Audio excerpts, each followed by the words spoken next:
Hi guys, so I'm going to talk a little bit about the foot today and how that links in. And interestingly, a lot of people talk about core stability being, and you tend to think around the trunk muscles.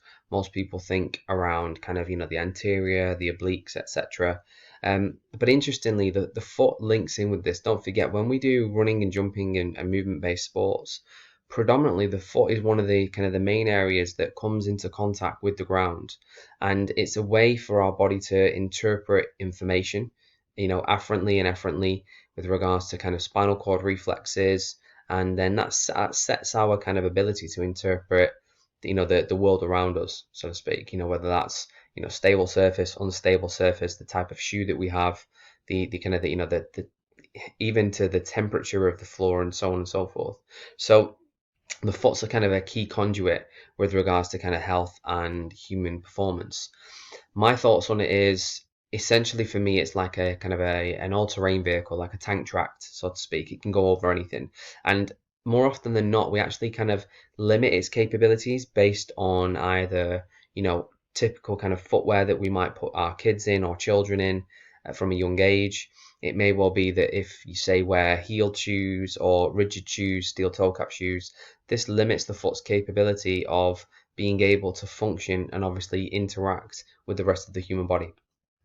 And if you look at other interesting things in and around the foot, for instance, a lot of people talk about how pronation is a negative thing, but pronation is actually a natural part of the human gait cycle.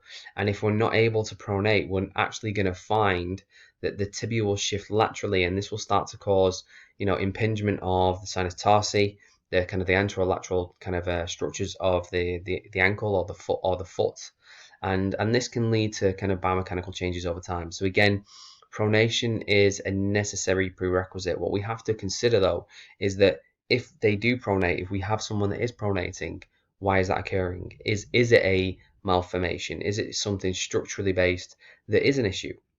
Because if you watch, say, any athletics that's on over the kind of coming weeks and months, watch some of the distance events, and try and take a video, try and slow it down, and do a bit of a gait assessment, and you'll see that a significant number of 800-meter, 1500-meter runners, and even as less as 400-meter runners, and people that would do hurdles, etc., especially the kind of the 400-meter hurdles and steeplechase events, they fall into pronation. It's a relatively natural part of the running gait cycle. And again, when we look at this, that we're not looking for uniform movement as such. So if you look at the kind of the split stance position in change of direction, the feet essentially are facing kind of outwards, like that, like this. I'm getting it wrong, but they sit like this. So rather than be what we expect, where the feet face forwards, essentially it doesn't work like that. And again, what we're looking for, like with everything, are telltale signs of energy leaks, of inefficiency of movement, or poor load distribution that's then leading to mechanical overload of some kind.